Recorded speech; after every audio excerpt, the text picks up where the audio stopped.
Her many voices,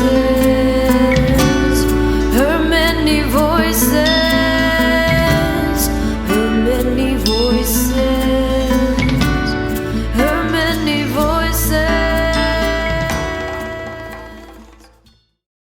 To be responsible means to promise in return. To whom is this promise made, and in return for what?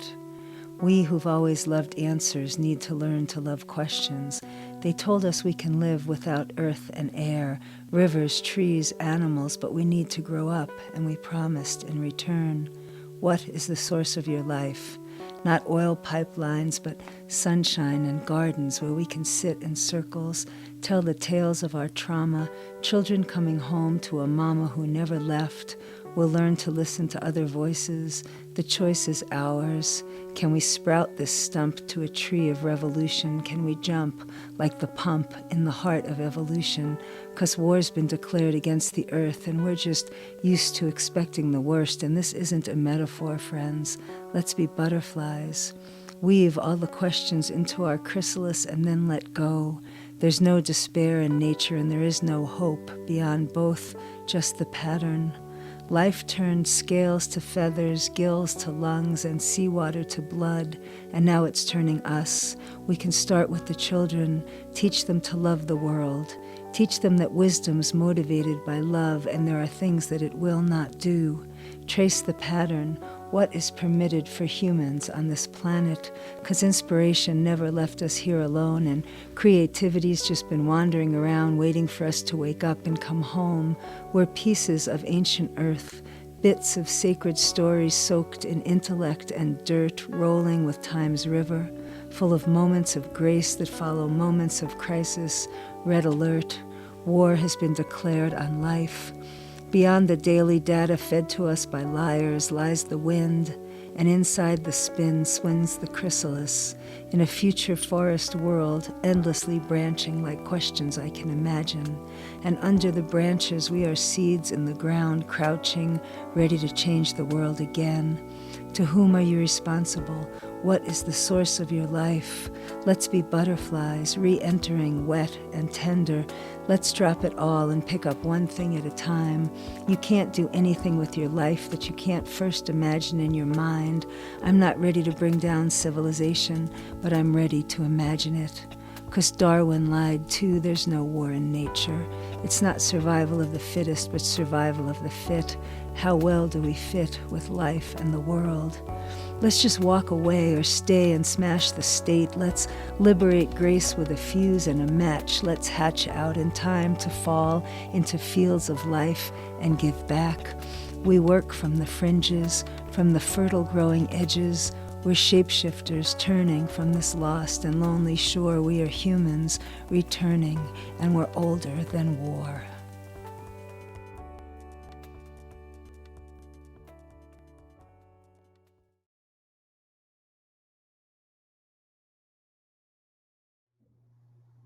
Wow, absolutely beautiful, Oak. Thank you very, very much for sharing that with us today. I've actually watched your video probably 4 or 5 times, and I'm mesmerized by it. Yeah, there's so much peace behind it. So. Yeah, I love Oak's performances, and we were lucky enough to have her on our podcast earlier this year. She just published a book, and I was hoping to get her to come and read from it.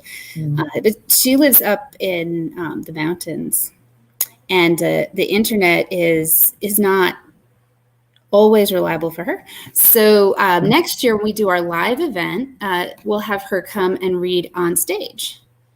Wonderful. Okay. That would be a wonderful thing. Yes. Thank you. All right. I know we're running a little bit behind because of our tech issues. Aicila, would you like to introduce our next presenter? Almost. And yeah, hold on one second. I'm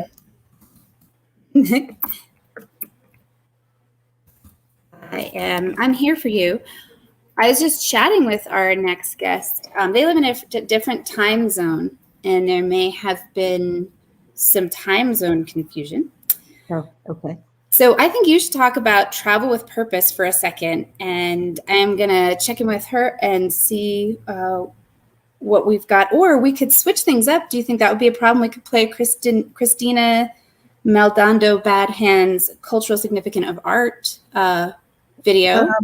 You know what? I'll speak for a little bit, only because she's not scheduled. Kristina is not scheduled for another 9 or 10 minutes, and I don't want any of her people to miss out if they knew she was going on at that particular time. So let me talk a little bit about the travel with the purpose. So for those of you who don't know, Her Many Voices has actually been around for the last 12 years. And when we started out as artists responding to humanitarian need, and then we grew to include activists and global community members.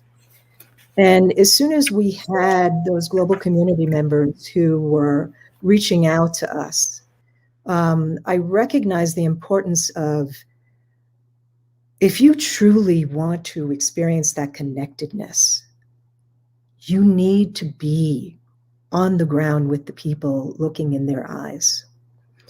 For me, that moment hit when, like I spoke earlier about the earthquake in Haiti in 2010. It was actually in the situation of, I had some folks who were needing resources, right, that they wanted to bring down to Haiti, and then we had people who had the resources. So, and I'm really good about marrying those people together. And that's what I was doing in the midst of this transportation down to Haiti. And what I recognized for myself is that there was something, and this is a selfish thing, but all of this work for me is very selfish. I want to feel better at the end of the day. I want to feel connected. I don't want to feel like Dr. Karambu spoke about, you are not alone. We are never alone. And yet we can feel it. And it's certainly in the midst of something like this pandemic, where isolation has been a part of the everyday life for many people. And it is so easy to feel that disconnect. It is so easy to feel that loneliness. I do not want to experience that. I have at many moments in my life, and I don't like it, and I don't want to experience that. And the truth is that when I am connected to Source, I know I'm never alone. So it was important for me to actually be on the ground in Haiti and to experience what was going on down there, because then I have a better understanding of what people's needs are, of what people's reality is, and how can I take some responsibility to do something for another, because I know it's going to affect me as well. And so after I started doing this travel to these places that we've been working with, I recognized that I needed to open that up to others. And so we have been offering travel with a purpose. And it might be to Haiti. It might be, let's go to Latvia, to the Obelisk Farm. Who out there would love to take a trip to Latvia to learn about all of the many uses of working with hemp? Everything from making paper to being able to build. I know at the farm, they have been building their structures. They've been insulating their structures with hempcrete. So to be able to experience firsthand, what does that feel like? Life is experiential. It's not conceptual, right? We can sit here, we can read all the books under the world, under the sun, and we can have, I don't know, our imagination can run with that.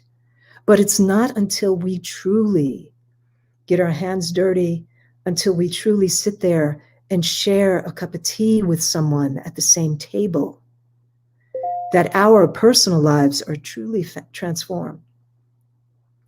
So those kind of things are very important to me. And hence the reason why doing these travel with a purpose trips can make a world of difference. We have people who have traveled with us in the past, and we've stayed connected. Some of them have actually ended up supporting her many voices along the way in other ways. You know, we have people who not only financially have supported us, but people who show up and volunteer at our events. And that makes a world of difference for the work that we get to do and how we get to engage with others. And then there's also the ripple effect of, you know, word of mouth.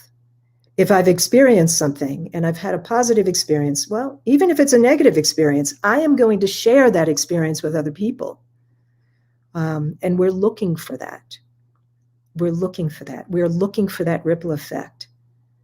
So contact us if you have any questions, if you have any ideas, if there are places that you would like to go to that we are already working in.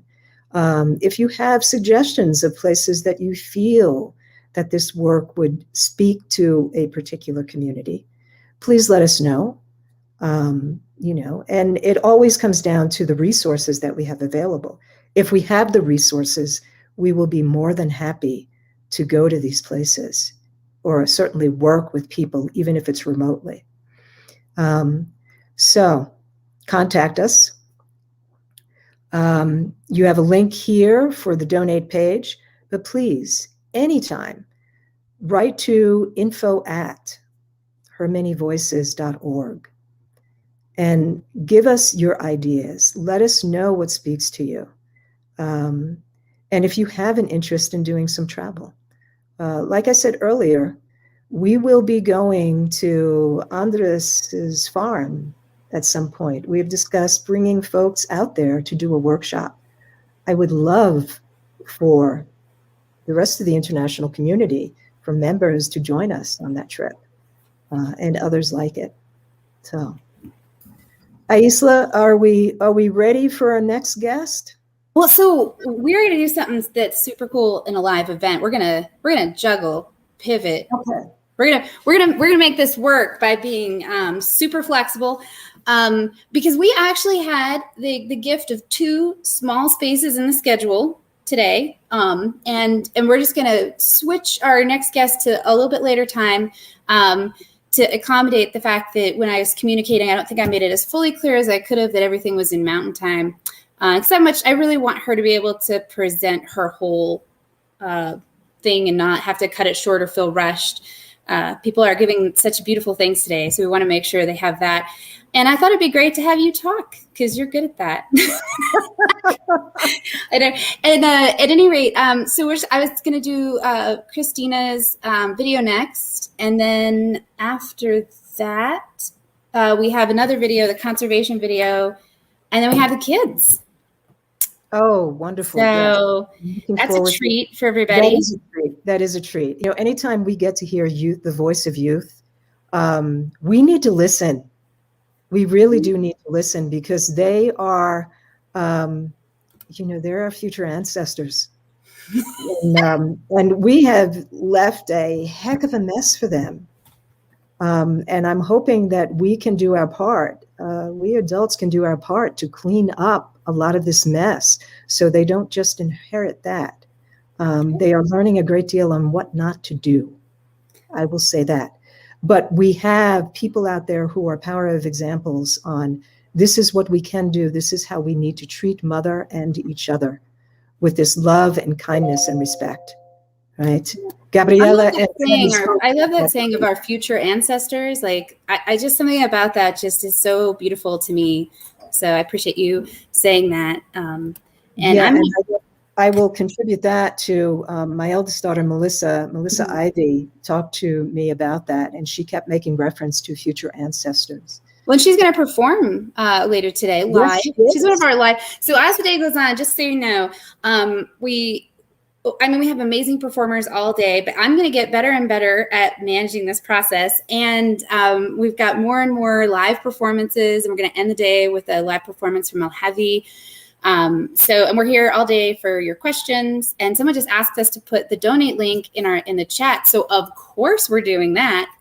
Thank you so much. That, whoever your mystery person is. I'm going to pop this video on now, and we're going to just keep going forward. But we really love having y'all here. Okay.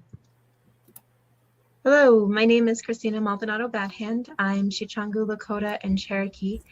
And I want to thank everybody for inviting me to participate with this awesome Earth Day celebration. I'm going to talk a little bit about cultural significance in art. I'm an artist. I've been an artist since I could hold a pencil. And I tend to wear a lot of hats. So I do a lot of things in the community, different programs. I'm a teaching artist with Think 360 and an OBH liaison with Jeffco Indian Education. I'm co-chair of the Denver American Indian Commission. But everything that I do usually comes back to that center of art and culture. I've personally found that art has a lot of healing properties. It just helps get things out. And a lot of the times people resonate with things that you put out that you might be feeling within your own heart. An example would be my missing and murdered Indigenous women image that was turned into a scarf. When I actually first created that image, it was in thinking about missing and murdered Indigenous women, but also a very personal piece, because I was thinking about the impact on my family and how we were handling my brother's addiction. So I felt that we weren't talking about it or seeing the problem, and nobody was hearing me. And so that's where the idea of the hear no evil, see no evil, speak no evil came. I just saw that there was a lot of kind of resonating themes with what was going on with missing and murdered Indigenous women. And so in part of trying to get my own feelings out there, I did that illustration and really made an impact with that. But when thinking about like how culture and art relates, I find that it's they go hand in hand, and I'm very big on symbology. So you'll find that in a lot of my artwork, I bring in a lot of the symbols of what flowers mean, of what animals mean, the way we look at color, the bridging of past and present. I do a lot of combining with ledger art to digital painting. I became a digital painter in about 2008 when I came here for art school.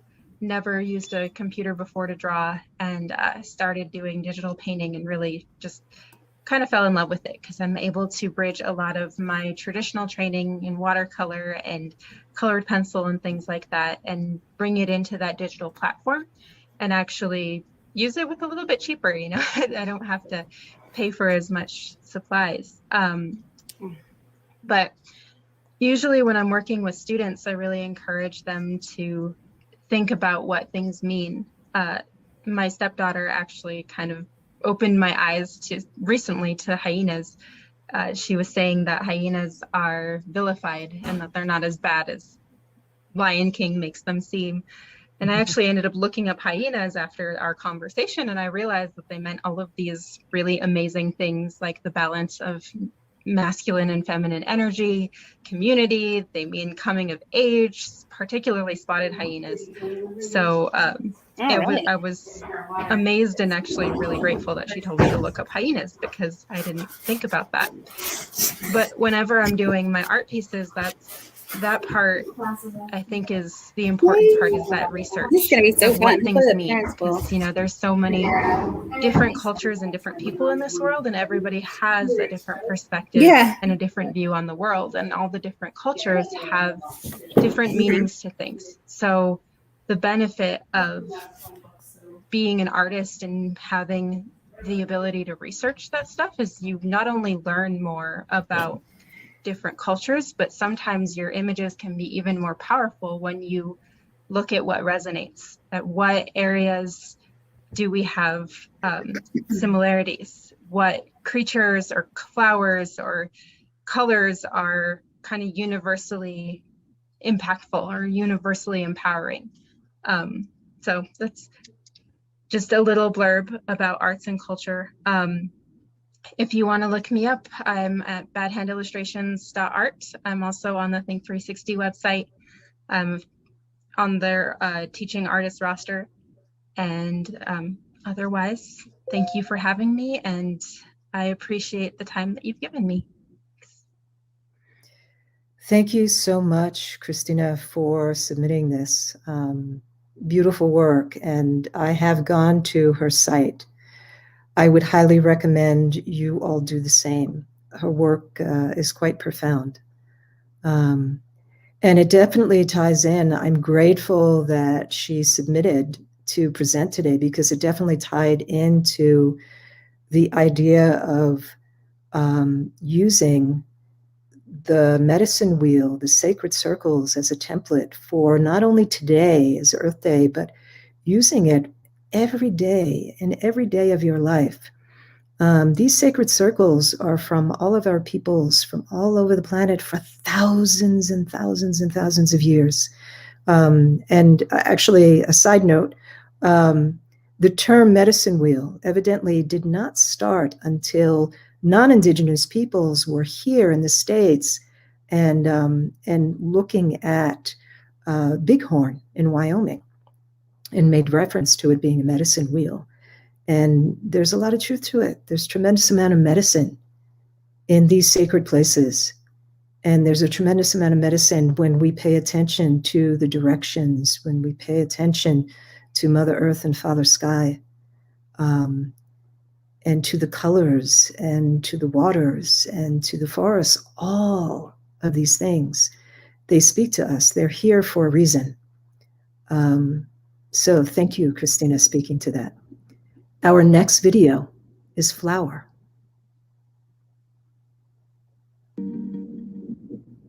I am a flower. Yes, I'm beautiful. I've heard it before, and it never grows old. I'm worshipped for my looks, my scent, my looks.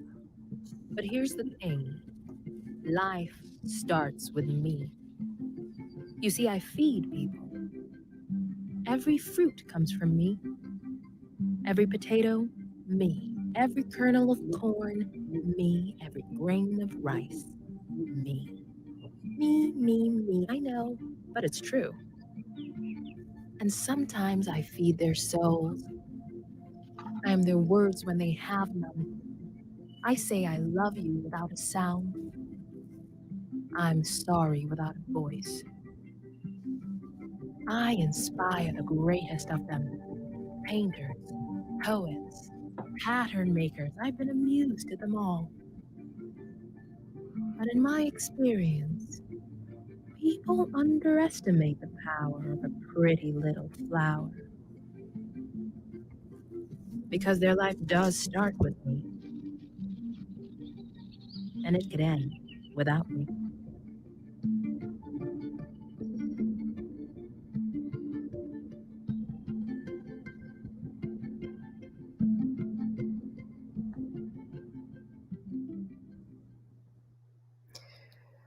That constant reminder, this can all end if we do not take care of each other. Right, Katie? How are you, sweetheart? I'm great. You look beautiful. I'm loving the ears, girl. This Thanks. is wonderful.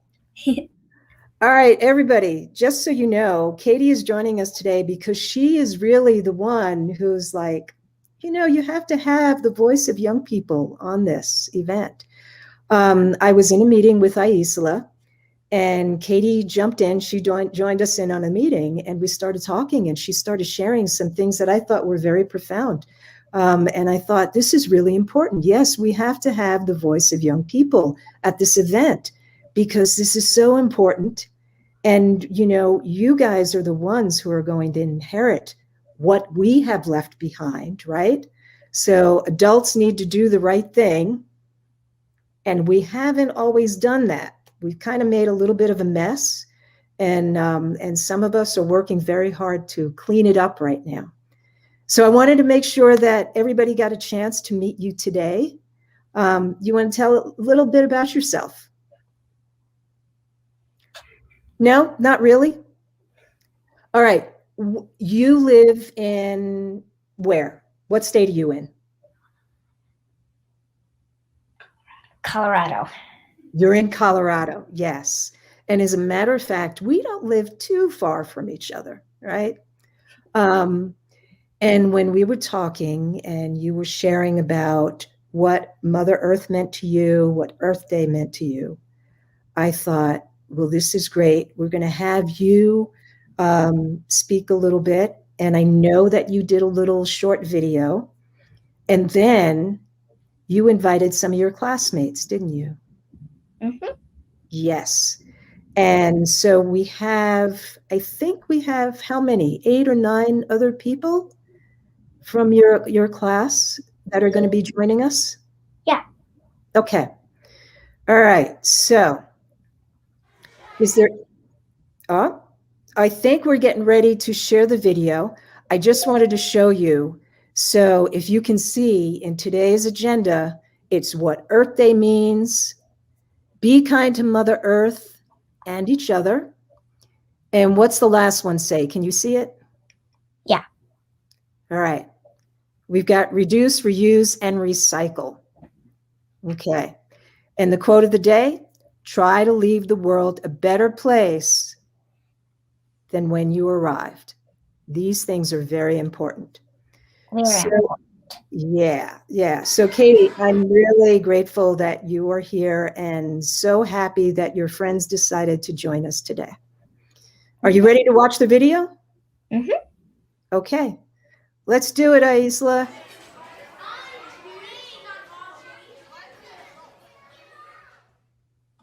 I'm Katie, and what Earth Day means most to me is celebrating the earth with kindness and respect.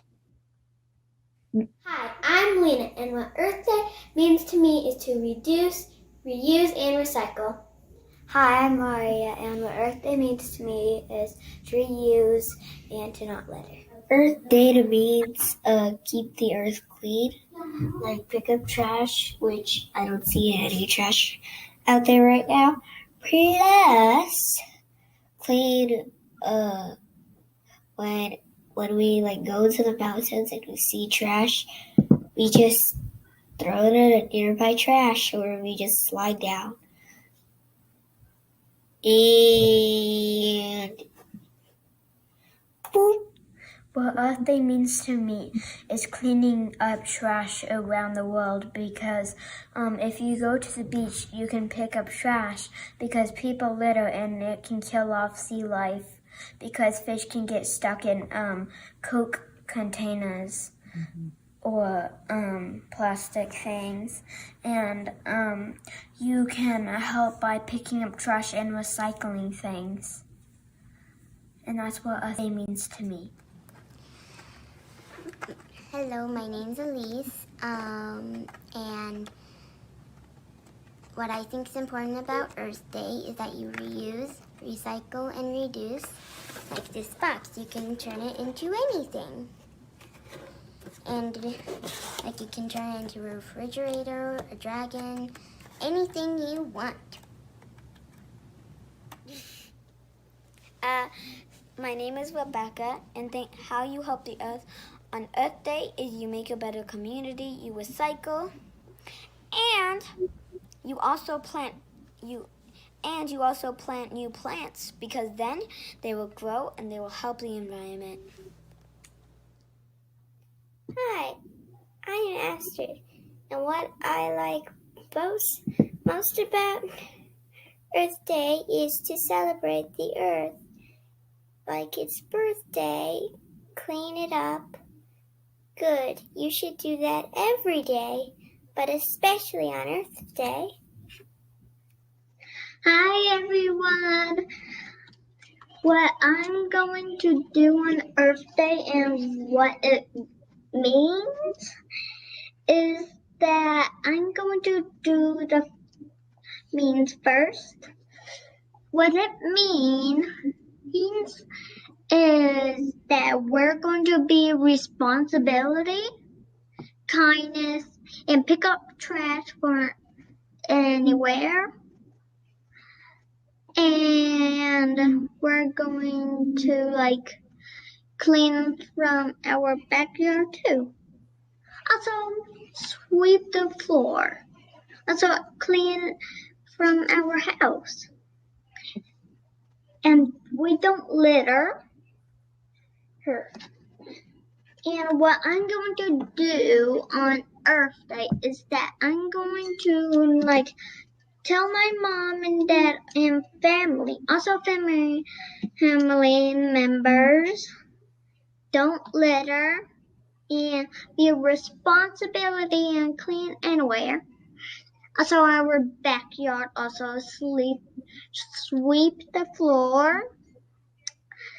And that's all for my Earth Day video. That's what I'm going to do for my Earth Day video. Bye. Earth Day means to me. It means you have to help your community. You gotta recycle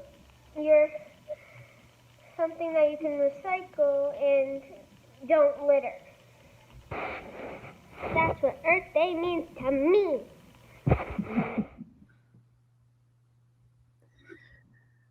Oh, that was beautiful. Katie, thank you so very much. Please thank all of your friends who joined us today.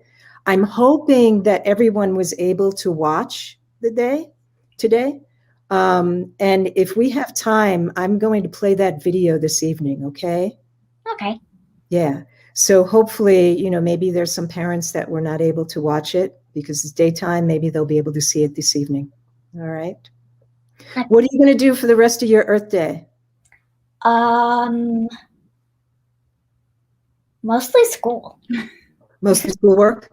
Okay. It is that time, isn't it? Yes. It's still early in the day. So, all right. We won't hold you up anymore. Thank you so much for joining us today, honey. And thank you for making this your big idea. Thank you, thank you, thank you. Okay?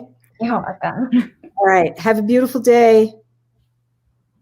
Bye, sweetheart. Okay. What do you say? Right? You got kids? There's nothing better. Spend a moment with the child. You're going to be filled up. I want to say thank you, Mikey. We got our first contribution, right? Thank you. Thank you. Thank you for the first donation of the day.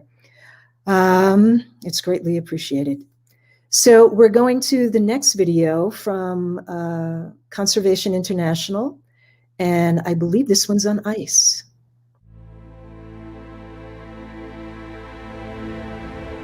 I am ice. I move slowly. I keep the world cool. Well, I used to. But humans keep warming this planet. I try to warn you. I send pieces of me thundering into the ocean. You do nothing. I raise sea levels. You do nothing. It has taken you decades to notice.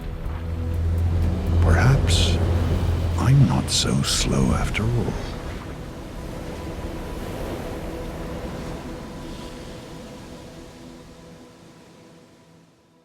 Thank you again to Conservation International for contributing this series. That was Liam Neeson's voice in the background.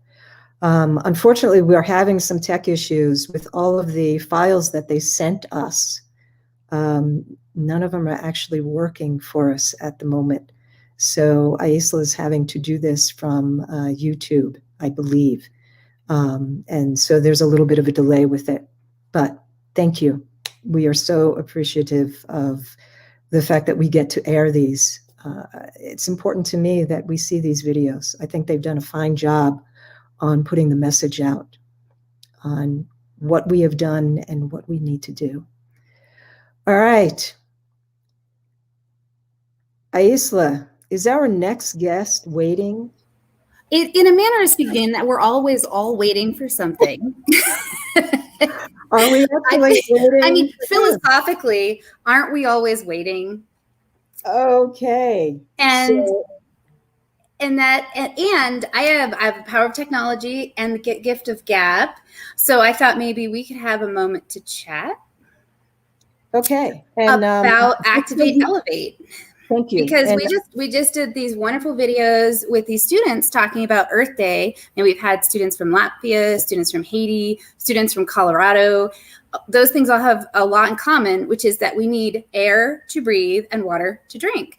And one of the things that you do is you have this great program called Activate Elevate, which is for students. Primarily, we've had it here, but I understand you also did it some in New York and California. And I'm wondering if you'd be willing to share a little bit about that with the folks that are watching.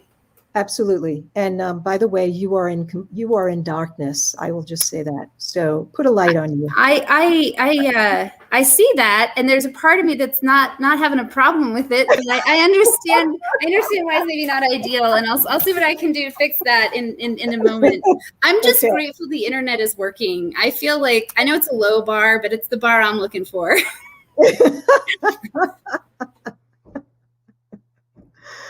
All right.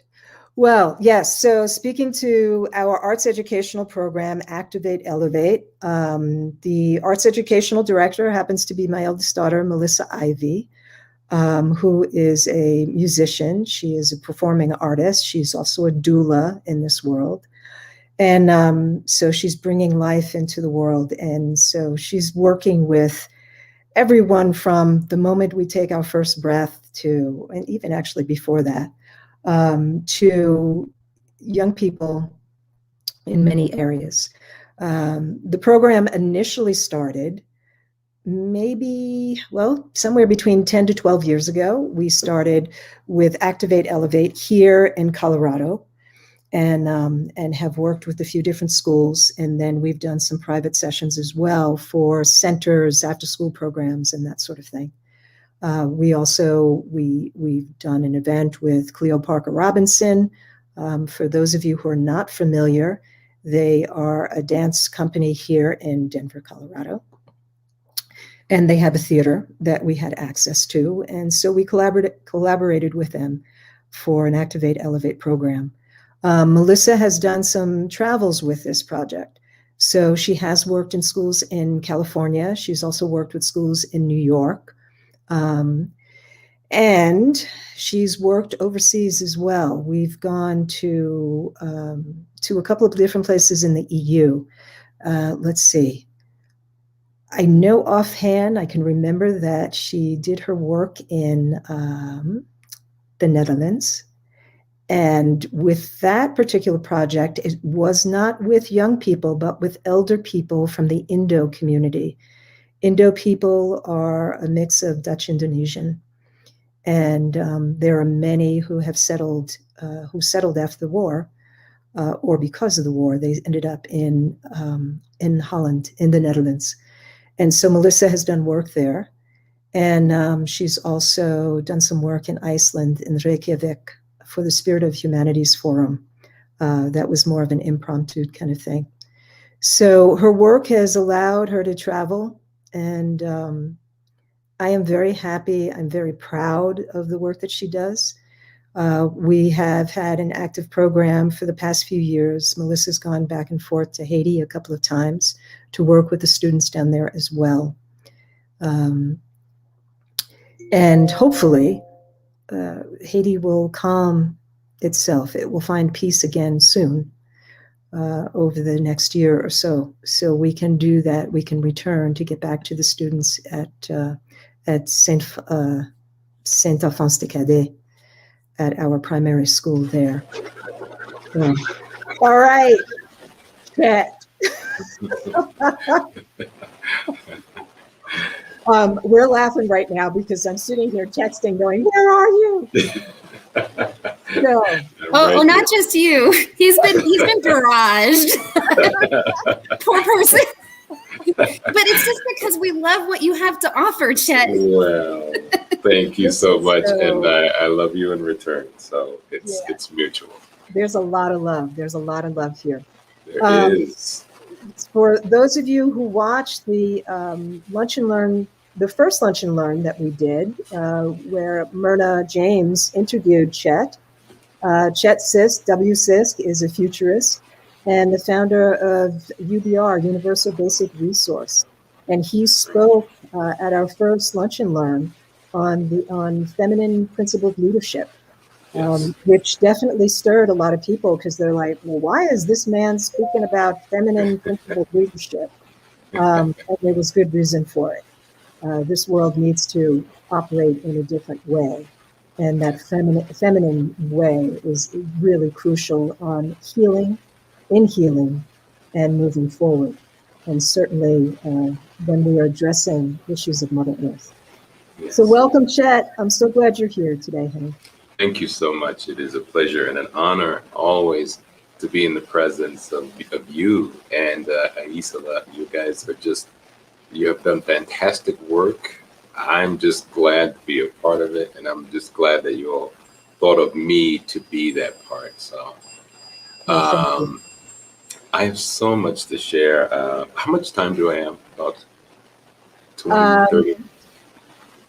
What do you have? I think you have, was it 20 minutes, Aicila? Let's see. 20 minutes? Okay. And could we also open it up for questions, or is that not quite the format? No, we can open it up for questions. Actually, I think you have a half hour from what I'm looking at the schedule. I think the next, great.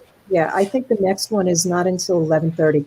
The only thing I would ask is that I'm hearing a lot of static. Yeah.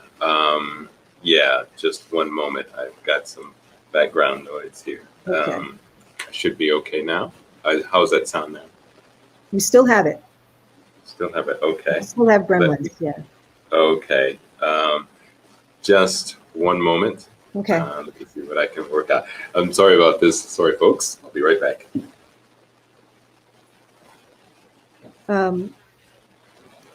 So Aicila just wrote that we've got just over 20 minutes with Chet. Okay.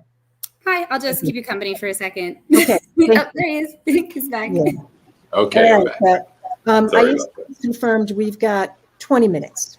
Okay, 20 minutes. All right. Fair enough. 20 minutes. Yeah. Yes. Okay. Well, let's get right into this. I mean, this is a very sacred time. You know, Earth Days. Most of us remember Earth Days from all of the years where we went out and we recycled. We usually planted a tree, kind of like Arbor Day. Maybe we went and picked up trash from the park, and all of those things that are associated with us doing some things outside. At least that's what I remember when I was a child. That was how it kind of worked. And Earth Day was important, but not necessarily critical. How we thought about it was more along the lines of a nice to have, but not necessarily a must have. But now we're at that place we're starting to realize, at least if we haven't by now, we're probably in trouble. Well, we are in trouble. Earth Day isn't just about something that's nice to have, something that we can do in our leisure. As most of you already know, in some ways I know I'm speaking to the choir, but for those of you who've kind of dropped in and wanted to figure out what these guys are all about and what these tree huggers are talking about, well, this is a conversation for you as well. The conversation is that we are now living in another phase.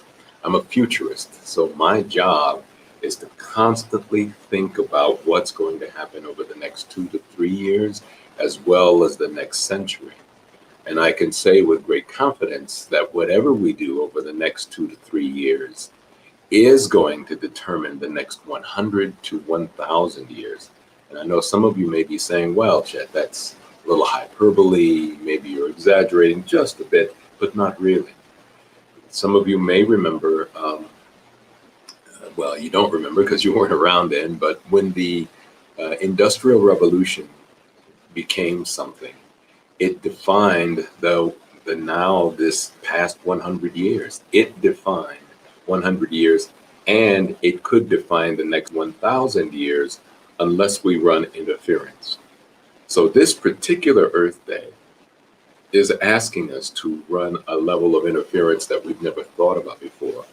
And not just from the position of how do we, protest against the system, and how do we make the system respond more appropriately to what we do. This particular Earth Day is the line of demarcation between what we were and what we're about to become. And I say what we're about to become because I think that there is a part of us that's kind of caught into the drama of what we are not. Yes, it's true that we've had some opportunities in order to become something else, and we missed those opportunities because there are moneyed interests that have been doing it for a long time, keeping us distracted. Yes, we've missed a lot of points of contact. We missed a lot of points where we could have turned everything around. That's true.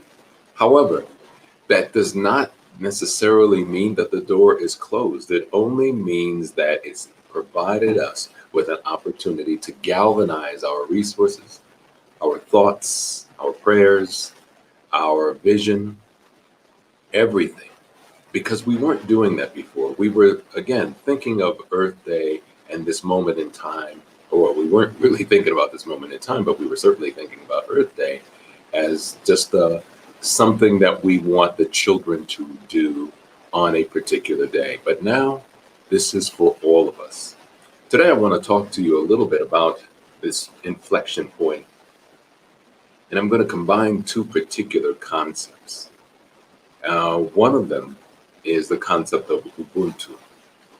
I spent some time teaching in Southern Africa at the University of KwaZulu-Natal, Durban, and in Pietermaritzburg in South Africa. And in that time, I remember walking the campuses and hanging out with my students who were constantly trying to feed me. And they would use this phrase, Ubuntu, Ubuntu, Ubuntu. And I didn't quite know whether or not they were calling me a name, or they were giving me a nickname, or they were talking about something to eat. I didn't know, but they broke it down and they said, Ubuntu basically means that we are all connected, that I am because we are because I am. It's a different concept. It's an ancient African historical concept that means we are all connected. And I kept thinking about it. I ineloquently tried to incorporate a lot of it into my teaching practices at that time, but I really needed to spend some more time with it, and I did. I taught at University of KwaZulu-Natal for 3 years in a row in the summers of 2008, 2009, 2010, and had a great time. It really connected me to Southern Africa, but even more so, it helped me to understand what Ubuntu was all about. So I carried that forward, started realizing that Ubuntu is really very much in line with what Alicia talks about when she speaks of indigenomics, the idea that there was an aesthetic that existed among ancient indigenous people around the world, where we truly did believe that everything had life, everything mattered, everything was important. It doesn't mean that we didn't war, we didn't skirmish, we didn't fight. It didn't mean that we didn't do some things that were uncomplimentary. But underneath all of that, there was a philosophical construct that said all things are connected and that we should create systems that reflect that belief. If we don't, we end up with what you would call whatever exists now, which is every man for himself. It's called rugged individualism. That's what exists now. It is distinctly different from Ubuntu and indigenomics. It is a concept that says every man, and I mean every man, not every man and woman, every man for himself. That's how it was designed, that's how it was created. And it is the economic engine, the economic philosophy, the lens in which the modern world looks at everything. So if it's every man for himself, you're looking at your economic system designed around that. You're looking at the planet designed around that. You're looking at women and others, all designed around the idea of me first, and maybe you'll get something too. It is, in my particular opinion, the concept of rugged individualism highlights the worst aspects of humanity. greed, selfishness, individualistic, and not about group, not about how we're connected to everything. When you have that as your grounding philosophy, you know what's going to happen next. You can now look at other people, other genders, or other existence, every being on the world, and say, that thing is not me, and I am more important than that. When you create that as your foundational philosophy, it is very easy to create climate crisis, because you no longer see yourself connected to the planet. You no longer see yourself connected to other people. You no longer see yourself connected even to the people around you. It's all about you. So when we think of these things, sometimes we want to believe that somehow if we protest them enough, that they will have a different change. They'll have a change of heart. There will be a different thought about it. But that's not how it works with guiding philosophical constructs. Guiding philosophical constructs, and I want to repeat what I said earlier, is the lens in which everything is processed. So we're looking at everything through the same lens. It's like when you have a hammer, everything becomes a nail. And that's exactly what we're seeing now. So the real conversation should be about what philosophical construct is strong enough, is robust enough, is agile enough in order to deal with the level of change that's happening right now. I can assure you, and I wrote about this in my next book called 11 Ways in Order to Change the Planet, that rugged individualism simply doesn't have the agility or the flexibility or the robustness in order to deal with the level of change that we have right now on this particular Earth Day. The level of change we have right now requires a bigger, more profound, more inclusive idea and a lens in which we all look through. I believe that particular idea is Ubuntu. I believe that it is fundamental to humanity. I believe that it existed for thousands of years in different versions of all the different cultural groups around the world. Indigenous elders still hold on to some basics of that. We have forgotten that because we have been inundated with the concept of rugged individualism as a way of success. Even in our own indigenous cultures, neighborhoods, and background, we see the footprint that was left, that has been created through rugged individualism and how it has devastated our communities. Make no mistake, the devastation that we're seeing to the planet through climate change is the same kind of devastation we're seeing in our families, we're seeing in our communities, we're seeing in all parts of our existence, simply because our philosophical construct is every man for himself. We have believed it, we have embraced it, we tried to manage it, we're seeking ways of trying to find peace with it. I don't think that that's possible. I think you have to have a transformative, robust, and inclusive ideology and philosophical construct that can guide the planet to something else. And that doesn't mean that we all run around and put flowers in our hair and hug the next tree and sing Kumbaya. I mean, those things are a part of it. That's good too. But it really means creating infrastructure that reflects these ideas. One of the infrastructure ideas that is a reflection of what I believe of Ubuntu is a project that I've created called Universal Basic Resources. It's also, more extensively, it's called the Universal Basic Resources Climate Strong Initiative.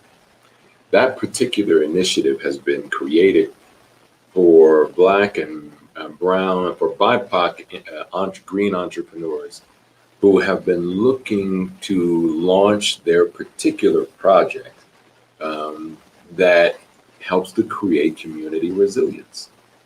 I knew that they were out there, and I've met a few of them, including Alicia. And I kept thinking to myself, boy, what would happen if we kind of forwarded these ideas, these entrepreneurial ideas that are not just about doing good, but about doing well at the same time? where we create resilient communities that can deal with the challenges of climate crisis, quite frankly, that could deal with many of the crises of scale, including housing crises, pandemics, the extreme weather conditions that will be coming up. All of these things, we don't seem, at least communities of color, don't seem to be able to navigate those particular crises well, simply because we're underfunded. We've been historically underfunded for years, under-resourced.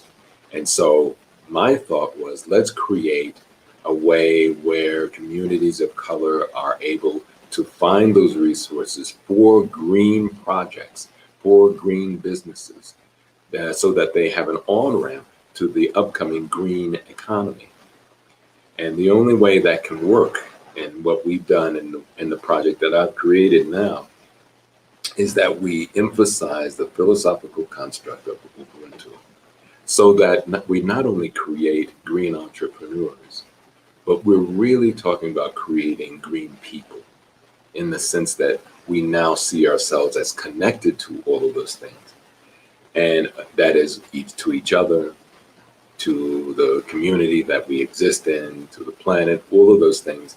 I assure you of this, is that that basic emphasis changes the way that you set up your business. It changes the way that you set up your project. And that's the emphasis behind UBR all along, is that, yes, we know we can get some really cool entrepreneurs who have some really great ideas, and, you know, and they can probably make a lot of money, and many of them will. But do we want more of the same? Or do we want another class, another level of entrepreneurial trade, barter, connectedness that reflects the concepts that we are all connected, that are more in line with indigenomics, that reflects the idea that we're stronger, truly are stronger together, to coin a phrase, that there is a different kind of economy that doesn't necessarily emphasize profit as much as it emphasizes abundance. And we're not used to that, because we've been told through the every man for himself concept, rugged individualism, that profit is the only thing that matters. How much you make at the expense of others and the planet. So we have to ask ourselves, how's that working for us? I would submit to you that there's plenty of evidence to say it sucks. We can do better than this.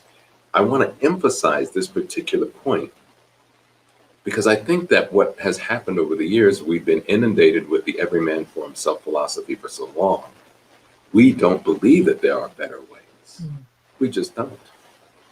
One of the real heavy duty challenges that we face, that we really need to ask ourselves questions about, is the idea that we have more information, more knowledge, more resources, more tools available at the ready right now for each and every one of us than at any other time in human history.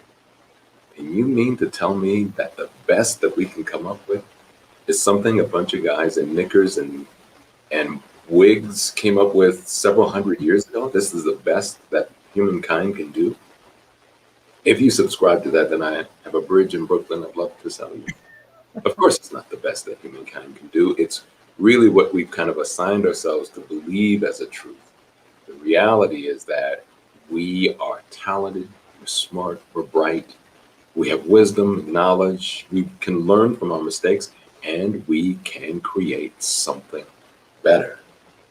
So it really comes down to some levels of courage, getting us to the point of being courageous enough in order to say, can we do something else? Yes, of course we can. And it doesn't have to be, you have to run out to the streets and knock folk upside the head and all of those crazy things. In fact, one of the great challenges that we have is that when someone talks about, can we create something better, they immediately becomes a zero-sum game. Oh, if you don't like this, then you want to be a communist or a Marxist or socialist or Chetist or whatever. It's constantly put into the framework of what was provided to us several hundred years ago. That is, if you control the argument, you can control the the areas that you can argue. So everything is put into this box. And so if it's not this, it must be that, but it's still all inside of this box. And I would submit to you that if we not only have to think outside of the box, we have to get to the point of realizing there is no box. There is no box. We are no longer tethered to the concepts and the ideas that we were told and sold over the past few hundred years. We're no longer tied to those things. We now have to get to the place of being able to reimagine how humanity works.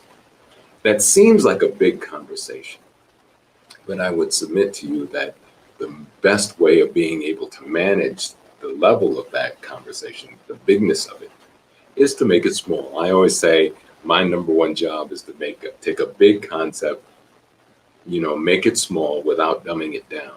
And it's possible. It starts with ideas like for many voices. It starts with universal basic resources. It starts with the project that you're working on and making sure those particular projects are funded. So now we're not just talking about, I want to go into something so I can make a lot of money and, do a bunch of things. And I understand that, because if you've been under-resourced, or if you're living paycheck to paycheck, or you can't manage a $400 emergency, I understand the whole idea of, listen, I just want to get paid. I get it. In fact, we should get paid. But we want to look at how we get paid from a different kind of perspective so that we start to talk about it from a place of abundance. What does that look like? What does it look like not to have a few millionaires amongst us, but to have an abundant community that we live in, where the children are taken care of, where childcare is priority, where teaching becomes the number one concern of the entire community. Healthcare is not just something that we hope to get if we get a good job, but it is a right for every human being. Those are the things that come from that, and that's what UBR is all about. I'm sorry, you had a question? Well, actually, we did have a question that came up, and Yes. it speaks to this. This sense of individualism that we have in the U.S. This that connection for us. And so the question comes from Barry, and he'd like to hear your point of view on how we get to promote more concepts of local and global community in places like the U.S., where individualism is so common. Yeah, see, here's the thing, and this is just my particular perspective, and it goes like this. I think that we spend a lot of time trying to convince an individualistic system to behave better. And I think that the only way that you can convince other people and actually share the idea that we can do better is to have a proof of concept model. So to the viewer who asked the question, the real key is there a proof of concept model that you can put out there and make it successful? Because people are like, hey, they're Janet Jackson. What have you done for me lately? If they cannot see it as an idea that actually has some practical legs that can actually work, it just sounds like a college student's theory, philosophy class. It's too far out for people who are thinking, I need to feed my babies. I need to pay these bills. If I can't do that, I can't even hear what you're saying. So the real key becomes creating proof of concept models that make sense, that work, and show some level of potential that they can scale. I see someone that I absolutely love and I haven't seen in years. Sis. TaShia. Haven't seen you in so long. How are you? I'm well, thank you. Oh, bless you. Goodness. I'm trying to get back to the stream. I love the intimacy of this world. We've not met, so this is our first interaction, but it's beautiful that you two know each other. Yes, we come from a spiritual tradition where we way back in the days. She's back in the 90s. And then you went to St. Louis. Was it St. Louis? Kentucky, close enough. Now back in California. Okay, very good. Yes. So good to see you, sis. Amazing presentation. I'm just loving it. Yes, well, the concept of Ubuntu is just, I think what happens along the ways, and this is, I think Alicia can probably speak to this too about indigenomics. I think oftentimes these concepts are ghettoized so that they're put into this space, and people usually say things like, oh, that's not practical. In the real world, this is what's happening. What they're really saying is, in my world, because that's not real. It's real, I guess. Let me walk that back. It is real for him. So our job is to create another level of reality. And to me, Ubuntu, at least as a philosophical concept, creates that foundation so that when you start to think about, okay, what kind of stores and operations and businesses do we want to create? It always starts with the idea of, does it align with the idea that we are all connected? It starts there. It doesn't start with how much money can we make? That becomes, in conjunction, you have to ask that question. And because in order to make it an entity that is an ongoing entity, you want to make sure that it's profitable and it does well. But the real key becomes the initial conversation. Does it serve us? Does it serve the community? Does it serve others? Is it in keeping with Ubuntu? In this capitalistic world, we have to recognize it is people and planet before profit. Those things we need to remind ourselves of. Chet, yes. We are short on time. Okay. Someone else who's waiting in the hopper as well after TaShia speaks. Well, thank you so much, sweetheart, for joining us today. And I love this little connection, TaShia. It's very, very nice. Very lovely. Yes. Sister, it's so good to see you, and just a blessing. I'll be tuning in just to hear your fantastic work. And if anybody who knows Alicia, oh my gosh, Alicia, who don't you know? Which is really amazing. It's just crazy. But anyway, nothing but know somebody who knows somebody. There you go. Right. All right. Thank you so much, Chet. We appreciate you being here. Thank you, Chet. Thank you for allowing me to be here, and thank you for letting me share these thoughts. Thank you. Thank you. And I'm going to bow out as well. And so yeah, I wanted to steal the chance to introduce you, TaShia. I know you know Chet better, but I've had the pleasure of knowing you now for 8 years, and I'm even longer. And you've been such an inspiration to me with all the work that you're doing. So without further ado, I'm going to give you the stage, as it were, and just thank you so much for being here today. Absolutely. Thank you, Aicila. I want to just first acknowledge Her Many Voices Foundation, the founder, as well as my sister, Aicila, who we met in the trenches of other work that we do.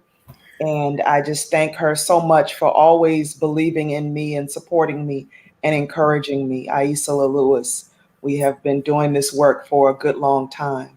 Thanks. I also just want to recognize Noble Trinity Media, who I'm here representing today, and the wonderful work of this company and organization in promoting independent music, authors, writing, and media, and the powerful work that they come to do in the world. And it is organizations like Her Many Voices and Noble Trinity Enterprises that will help bring the change that is needed to the world right now.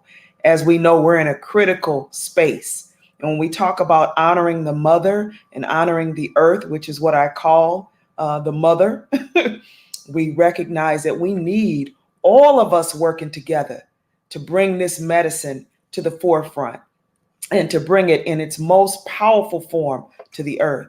So I'm going to use one of those mediums today. I'm going to use spoken word. I'm going to use ritual. I'm going to use mantra and affirmation to bring forth the energy of healing to the planet today.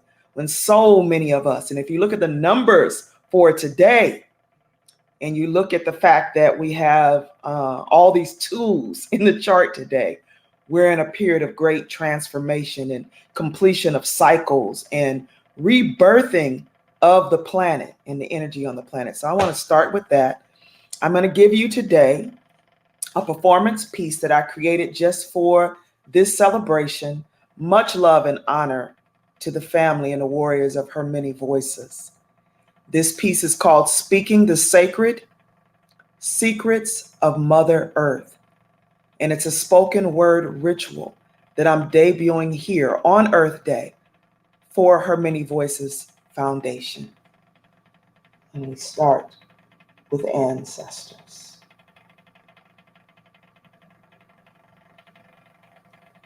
The opening. I return with secrets, transcripts from the meeting of 17 mothers, truth sewn into sacred texts, medicine and maps to Liberation City, miracles witnessed at 12 a.m., prayers answered by the invisible, talking moons and speaking rivers, head shaved and washed by the shaman, wisdom planted through roots and leaves, reborn on sovereign land. The blink of 1,000 pages of ancient teachings, intimate with only a few sentences. I became best friends with my rage, touched the head of a cobra and lived, danced with my imperfections and fell in love. See, I am the mother of daughters with dreams, goals that will outlive our fears or perceived failures. I find openings in the earth for ritual trees, spit libation and invoke Amazon rainforests. Join my heart to the memory of stolen grandmothers. I come here to live again. To the entry. You don't know till you know. You don't know till you walk down her street, open the door, and sit at her kitchen table. Yeah, she make everything look easy, but you don't know about the scream she hold in. Every time she shake loose one of them boxes you tried to put her in. You say, she's so bold. She courageous. She ain't neither. She determined to live. She refused to die.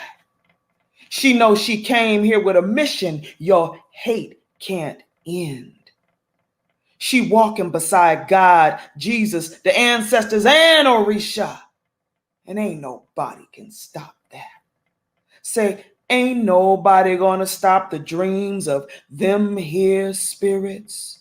No racism, no sexism, no homophobia can take away the power of spirits on a mission.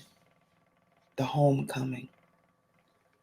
She rises to inhale an orchestra of flowers, playing a concerto of promises, the gifts of a sky dark, rest on the eve of new legislation, prayers in the rhythm of a universal light, a master class for humanity, uniting the sight of skin tone, recognition that all blood bleed the same, a purging of the fears that divide us. The mothers link bellies, pregnant with the seeds of hope, cleanse the heart of evil gardens, plant a bucket, peace, and water it with understanding, call down rain to purify the streets from the stench of gunfire, snatch badges off the lapels of blue suits that were never fit to serve or protect the people. The rebirth. The mother's pause. Breathe in the memory of children being safe to play outside. Exhale hopscotch and street lights. Double Dutch contests and the silly games of hide and seek. Make no mistake. The earth will restore the freedom of America's babies. Our tears are not in vain. And until each stone is held uncountable, the mothers will not sleep. We call for nothing less than an end to unprovoked wars, our soul at peace, our soil nurtured, our asphalt cool and dry, the fruits of our labor honored, indigenous land returned, the crooked steps exposed and replaced. And 5, the truth. Let the truth be known today. You were never inferior. Your greatness too tall to be knocked down by smallness. From the great towers of the pyramids to the medicinal scrolls of Imhotep, your brilliance is everything. Everything? Everything. Your melanin is a scientific anomaly. Your survival is God's testimony. The creation of miracle inventions that revolutionize life on earth. That's who you are. Athletes that wrote and broke barometers for excellence. That's who you are. Let the truth ring out across America and the world today. May it corrupt the virus of racism infecting humankind. Oh, Lord. Somebody say, oh, Lord. Power of your phenomenon can't be imprisoned, drugged, enslaved, or destroyed. You came here to change the world, backed by the angels of light. Johnny Cochran, Dr. Francis Cress Welsing, James Baldwin, Maya Angelou, Dr. Sebi, Cicely Tyson, Baba Mutwa Cradle, Harriet Tubman. That's who you are. That's who you are. Never believe anything different, because the earth knows who you are. Speaking the sacred, telling the secrets of Mother Earth.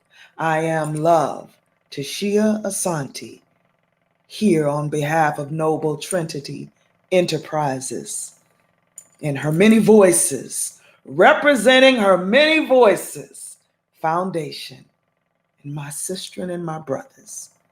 Love the earth today. Give water to the earth today. Give prayers and joy and peace to the earth today. Give happiness to the earth today. Give back to the earth today. And so it is. Ashe. Oh, wow. Thank you so much. It's so beautiful.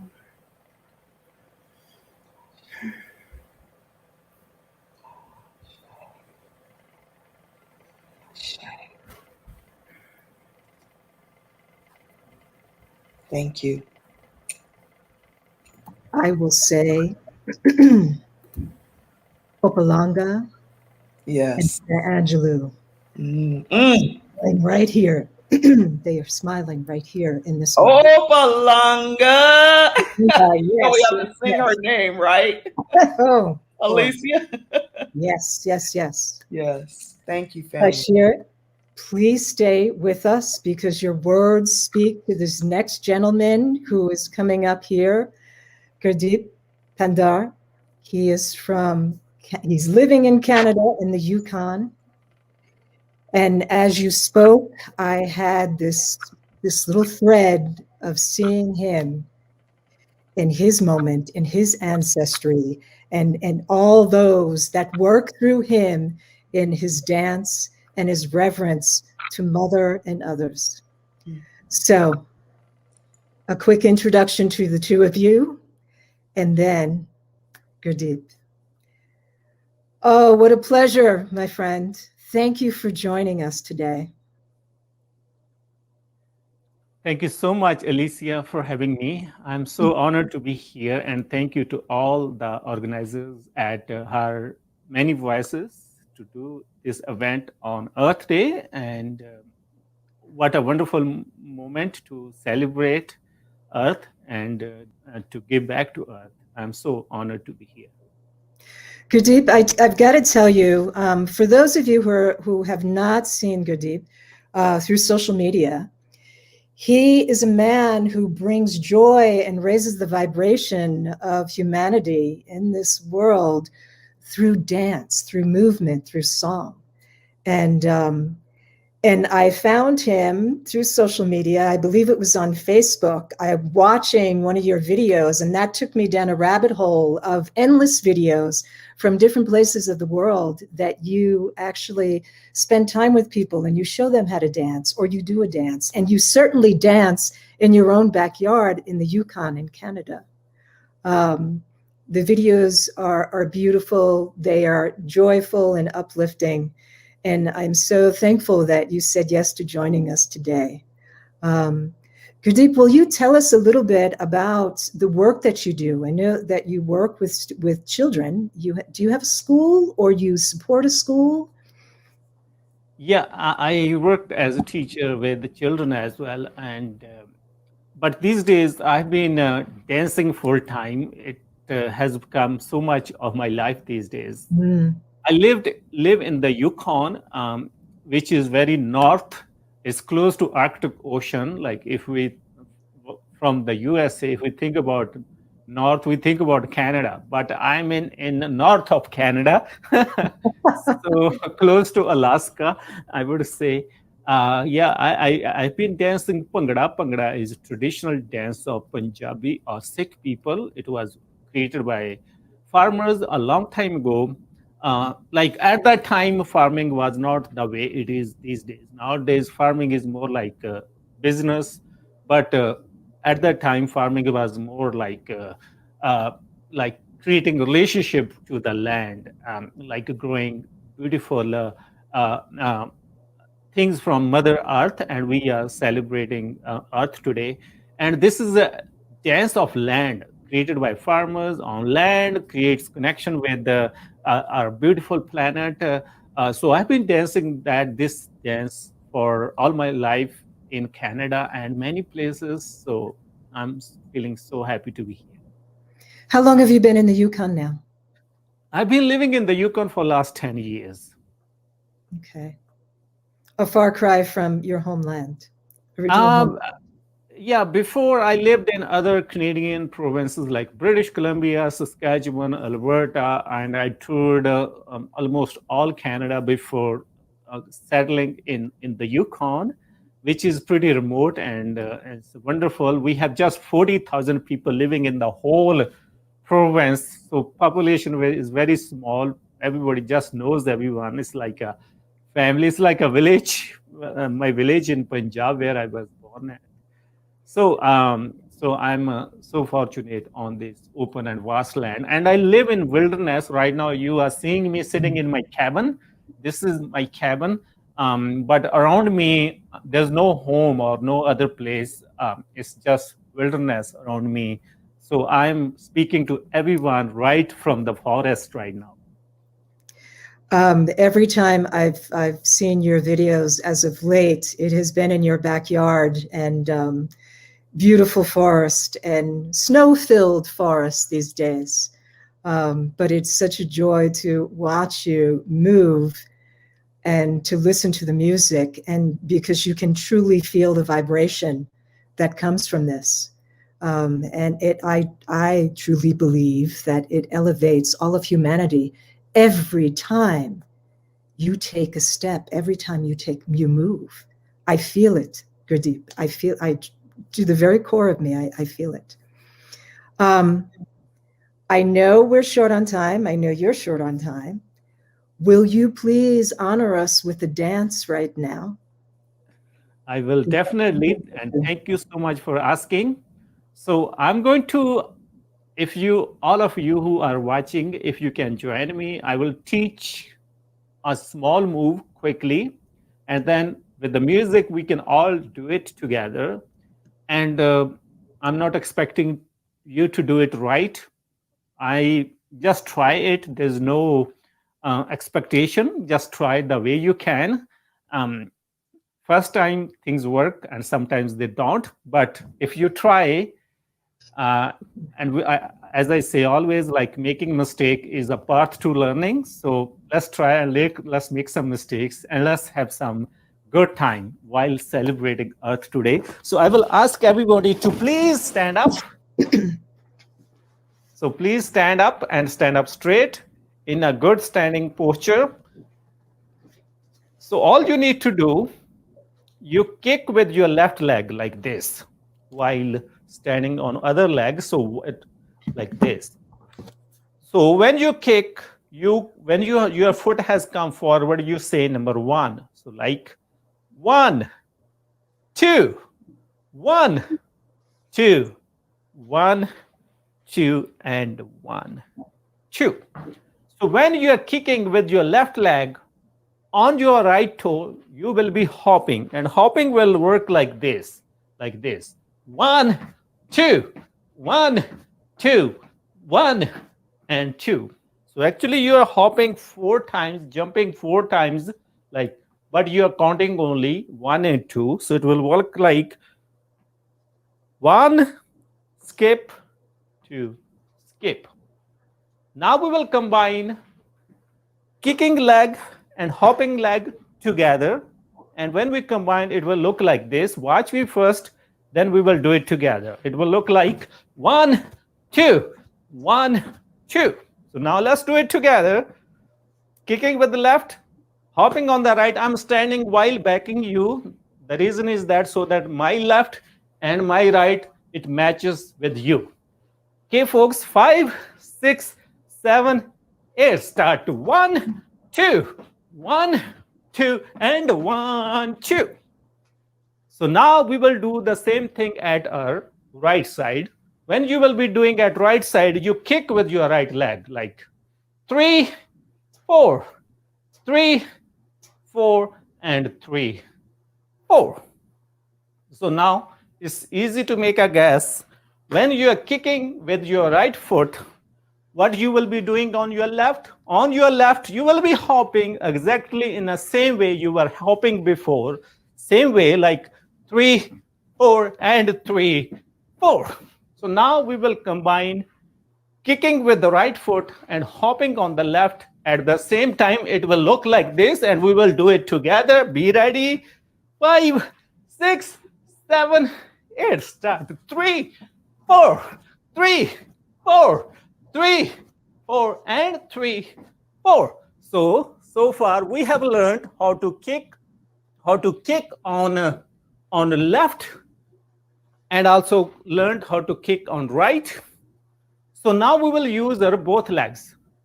So when we will be using our both legs, so we will be doing twice each side. It will look like this. I'm gonna give you an example, and then we will do it together. It will look like 1, 2, switch, 3, 4, switch, 1, 2, and 3, 4. Okay, folks, let's be ready. Starting from the left side, bring lots of smile on your face. 5, 6, 7, 8. Start. 1, 2, switch, 3, 4, switch, 1, 2, switch, 3, 4. Left, left, right, right, and left, left, right, right. I'm going to play a drum sound now, and we will do this to the drum sound. So it feels very beautiful to dance with the drum sound. This is a traditional Punjabi tol drum. Be ready? Stand straight, stand tall. Raise your core, lots of smile on your face. We will start from left foot. 5, 6, 7, 8. Start. 1, 2, switch, 3, 4, switch. 1, 2, switch, 3, 4. Happy, happy, happy, happy. Yes. 1, 2, 3, 4. 1, 2, 3, 4. 1, 2, 3, 4. 1, 2, 3, 4. Happy, happy, happy, happy. Yes. 1, 2, 3, 4. 1, 2, 3, 4. 1, 2, 3, 4. 1, 2, 3, 4. 1, 2, 3, 4. And 1, 2, 3, and 4.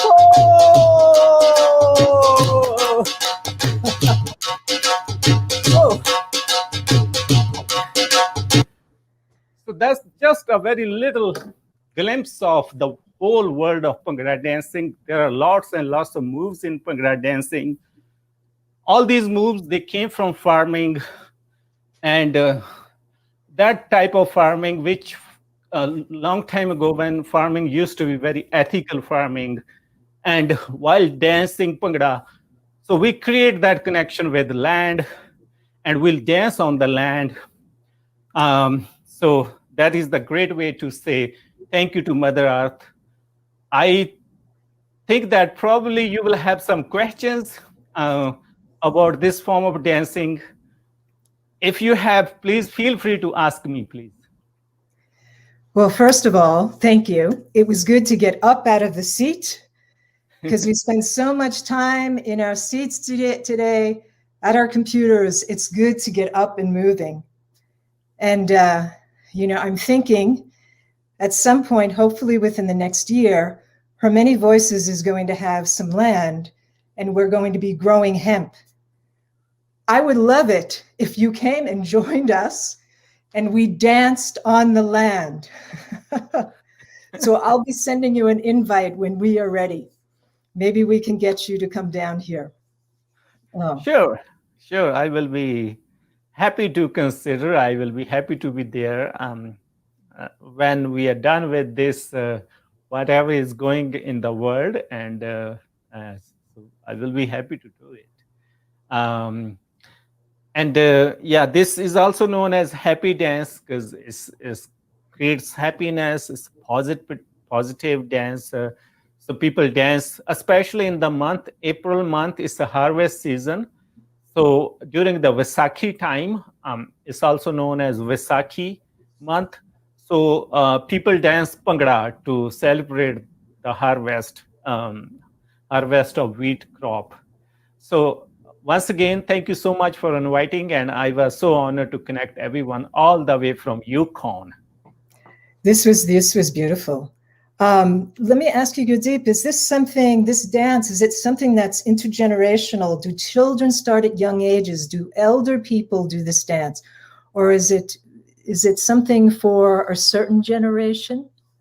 It is intergenerational, like people in our culture, they have been dancing from many generations. And like for me, like I learned it when I was a child, just by watching children, just by watching my other family members, like my elders, my parents, my relatives.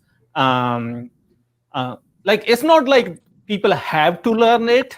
It's volunteer. But people watching everybody dancing in their culture, they just learn it. They just get it.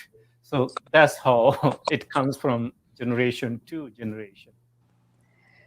It is a beautiful thing to pass on from generation to generation. When we dance on Mother, she gives us more energy, and there's an appreciation, there's an exchange that happens between us and her.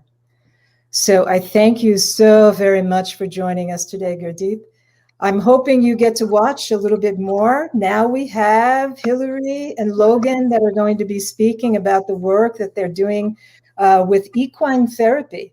So horse therapy. Yeah. Okay. Hey Hi. All right.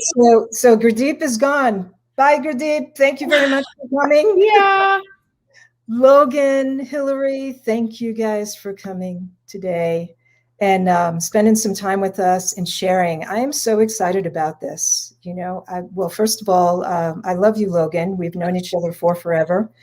And Hillary, I am so grateful and really looking forward to some of what you're going to share. I know that your lineage is from your grandfather, who is also Eastern Band Cherokee. So, who knows? We might be related somewhere along the way. You never know.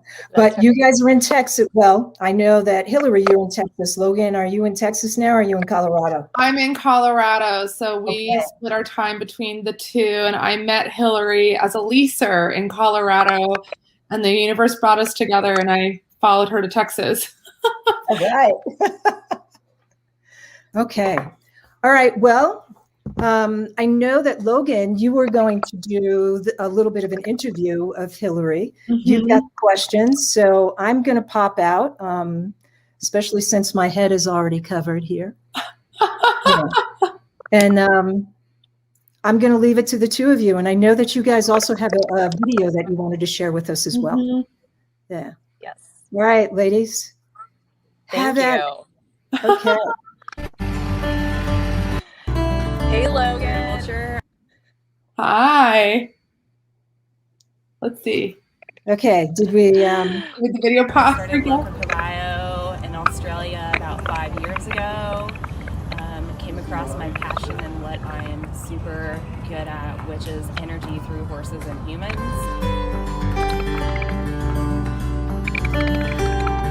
My connection with horses comes from my Indigenous background. My grandfather is Cherokee Indian. I feel that's where the connection comes from, through the human and horse.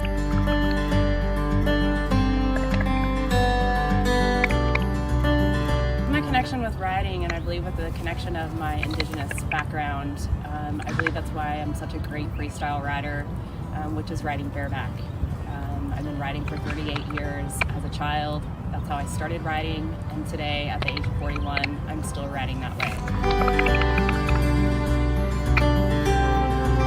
With my experience of freestyle riding, I am able to teach my clients to truly let go of fear and really find that connection through riding. And that comes through connecting with your inner self and connecting with that spirit of the horse.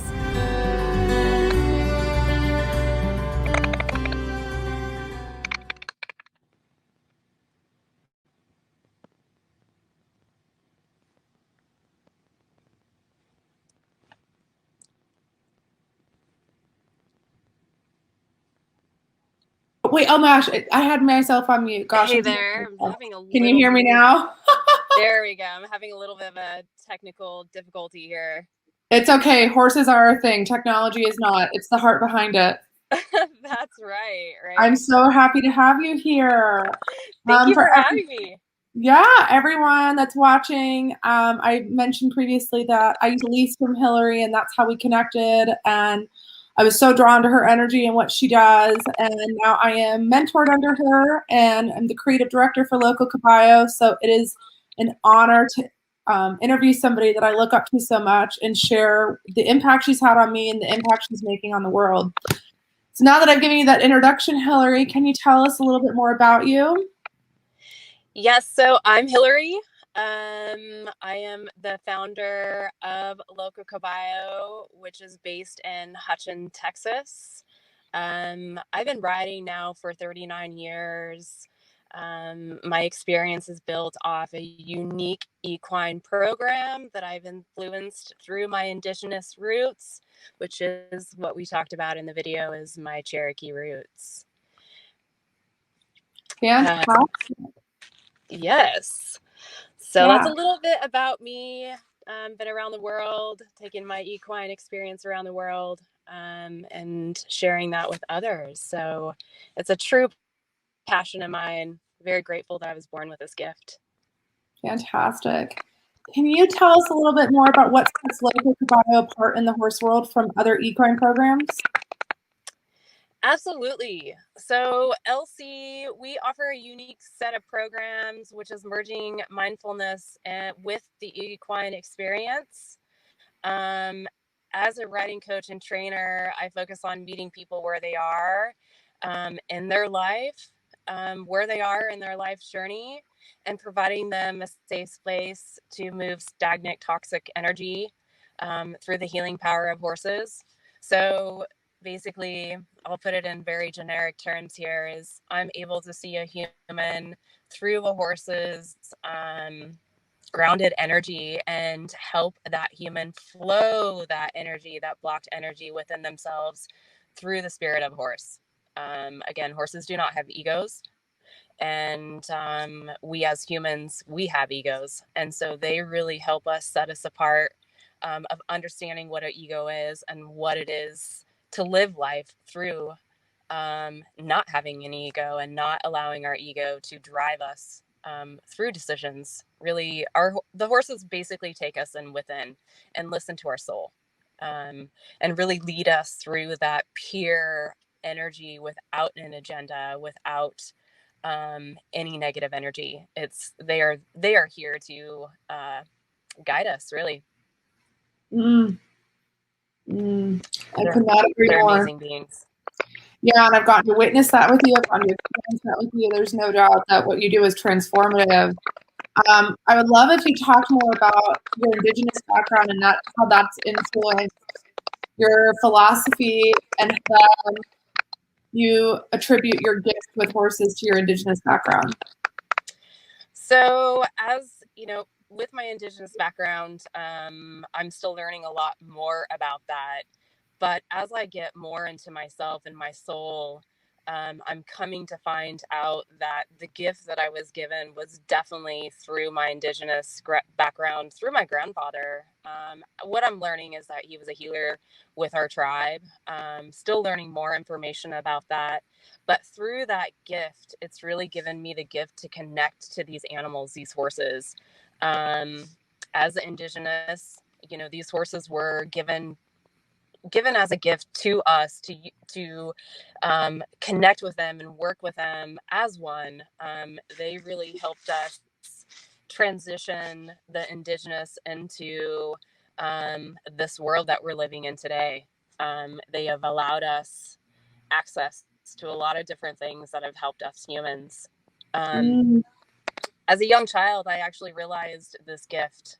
And through doing this gift, I realized I have the gift to rehabilitate horses that have had trauma through humans and really get them back on track. And through that healing process, I'm also to heal also within myself, is to heal myself within and really find out where work is needed to be done. So I've been able to take, you know, these bits and pieces and what I've learned and transfer that to humans today and to the world that we're living today. Yes, I nod in agreement because I've felt it, I've seen it, I've watched the transformation, and I often compare riding with you to like a moving meditation. It's a connected experience, and you don't walk into the barn the same person. You don't walk in and out the same person. Each time you peel back a little layer of the onion. Yes, and that's our goal. That's my goal personally for within myself and my clients, and then that is the goal through my horses also. We are here to change lives in a positive way. You definitely have changed mine, so. I have to say, well, first of all, I want everybody to know the reason why Logan is here. Not only does she work, she partners up with Hillary, but Logan over the years has been a wonderful volunteer for her many voices. So thank you very much for putting this together, Logan. And I greatly appreciate the fact that you and Hillary came on today. Hillary, when I was in high school, I spent a lot of time, I worked at a riding academy, and so I spent a lot of time around horses, mostly mucking stalls and, you know, spending time with the horses as opposed to riding.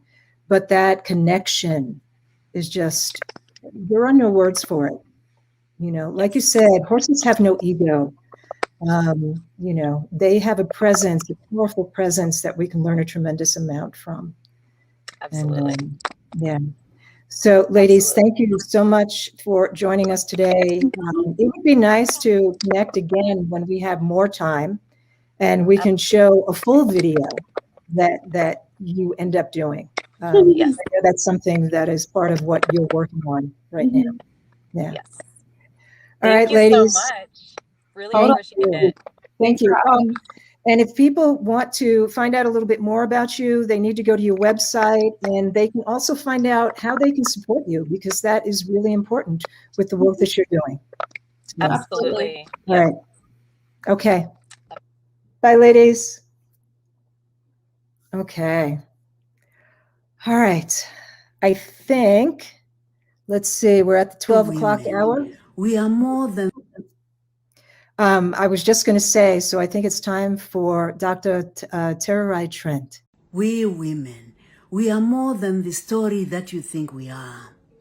We are the dreams of our ancestors, the hope of this generation and generations to come.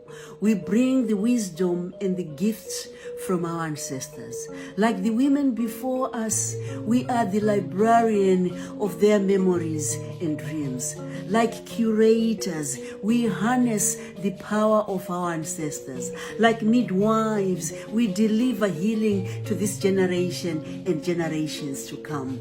We speak the language of women's liberation. We tell our stories not to please or to entertain the world.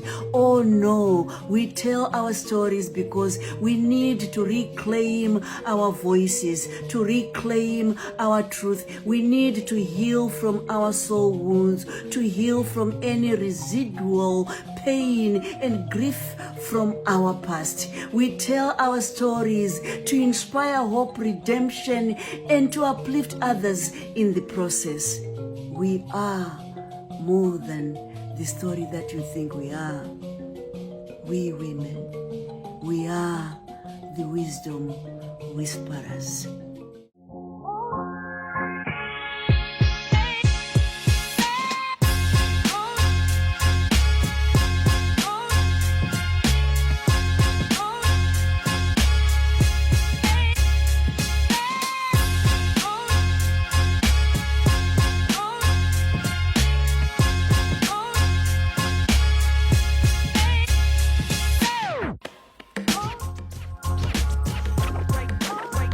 Dr. Tererai Trent, who has been a huge influence to me personally and to our emerging women community, as she was a speaker 2 years in a row at our national conference, Emerging Women Live.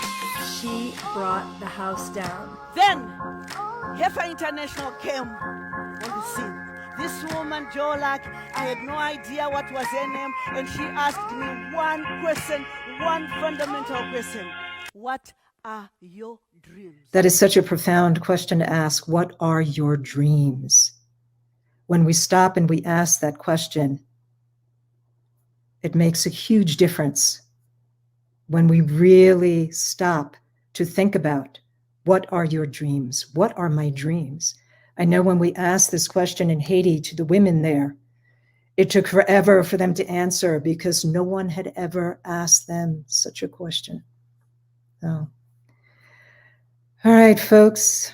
Thank you, Tererai, for giving us that video. Lucy, my dear. Hi. From Dance to Be Free. Welcome, welcome, welcome. Thank you. So I have loved and enjoyed your work for many years now, and prior to the work that you're doing with Dance to Be Free. Tell us a little bit about your background, and I'm hoping that we will be able to show your video. I hope. I know. So fingers crossed here. We're having some tech issues with transfers of files. I have tech issues every day, so it's probably the gremlins in my life that are like. There are gremlins everywhere these days. Yeah. I so relate. I feel your pain, and if we can't play it, it's okay. It's a beautiful video describing our mission, because sometimes my words just fall flat rather than seeing the women. But I started Dance to Be Free after owning Alchemy and Movement, which you helped me renovate. And I just shared a funny post about where did you come from? You just helped me out of the blue with a major project. And yeah, I don't remember what it was that I did. I just remembered I had a moment in it. Yeah, you had a drop ceiling. And and so after running Alchemy in a really expensive town, I was just struggling with paying the bills, and it hit me, could I start a nonprofit? And then the idea came like almost out of the sky, like you did, of what if we took dance to prison? Just conversationally, kind of casually with a friend. And I have a background in psychology, and I studied at Naropa, which is pretty alternative in terms of we're not getting lectured on theory, it's really experiential. And so trauma is discussed at Naropa as being healed through the body. And so I kind of had the gut sense that this would go right to the heart of the matter with incarcerated women without ever having been to a prison, without having family imprisoned, without, I don't live in a diverse town. I feel like I've been really in a bubble that's in a bubble. And then I just knew, though, it would help. And so I basically just dove in. I didn't know what I was doing. I didn't know how to run a nonprofit. I didn't know how to have a board. I didn't know how to fundraise. So I always tell people, like, in terms of following your dreams, just do it, even if you don't know how. And like, I still don't know how. And so 6 years later, we're in 17 prisons. We've been to 17, and we are training women how to teach each other. So we train women how to become dance teachers, and then they hold the program. Oh, look, there's the video. We do have the video. Yes. Yeah. And hold on the video, Aicila, for 1 second, please. Yeah, I was just going to say, you know, here you are, 6 going into 7 years, and you're learning. I'm at 12 years and I'm learning because I knew nothing about the nonprofit sector. You know, right? I was a musician prior to that. Music was the only thing I knew. Mm-hmm.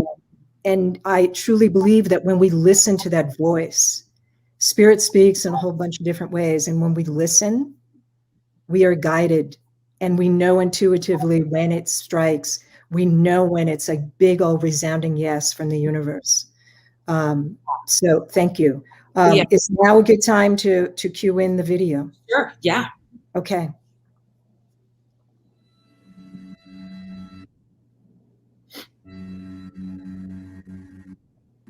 When I first got here, I was broken, and it took me a while to find my footing. We get forgotten. You know, we're only on the news for the bad we've done, and then that's what we're remembered by. But with this, we get to give something back and be more than our crime or more than our sentence, you know, because I'm a mom, and I'm a sister, and I'm a daughter.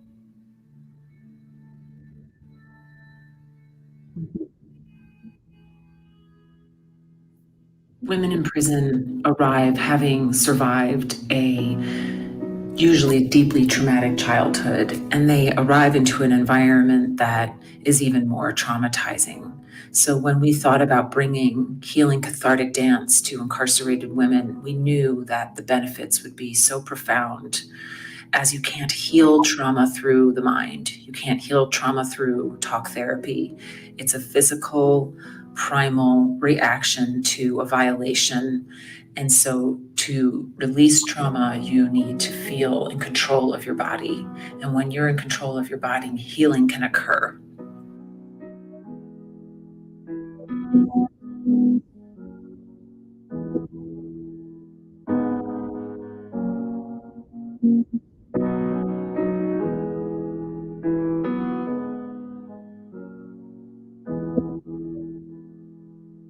She was somebody's daughter, somebody's friend, someone who built her dreams with every breath, whom others could depend. More than a number, more than a story, more than a memory. Somebody's friend, somebody's daughter, somebody's beloved. Blood on leaves falling like autumn. The story has been told 1,000 times. Why doesn't everybody scream? For anyone listening, say her name. Say her name. More than just a number. Say their name. More than just a story. Say their name. More than a memory. Say their name. Say their name. Say their names. When I enter into a prison, I don't present our program as dance therapy because I thought that might alienate some women. But we do eventually drop into a very therapeutic environment with writing and leadership skills that are profoundly transformational. More than a memory, somebody's home, somebody's first call, somebody's blood, somebody's first call, somebody's blood.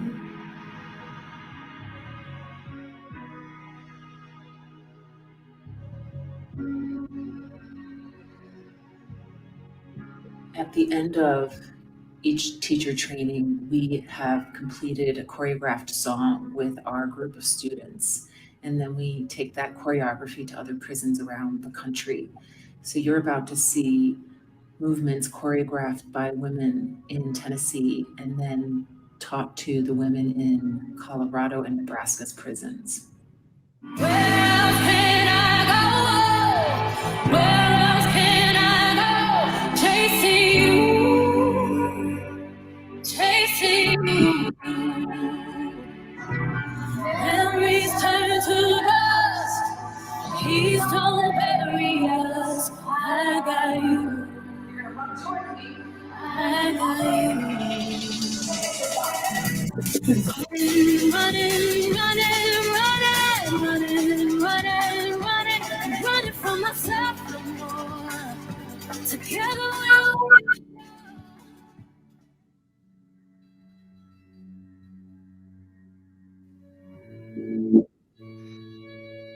the dance to be free. Oh my gosh. I learned that I don't have to be free while incarcerated. I learned that I can be free in my mind. So I'm able to take the message that you share with us in my dorm and share it with everybody. So the happiness that I feel here in my mind, when I take it home inside of our cubes, I share it with them and they become happy too. It was somebody's first call, somebody's home, someone who lived with tears and laughter, who wanted to belong. More than a number, more than a story, more than a memory, somebody's home, somebody's first call, somebody's blood, somebody's first call, somebody's blood.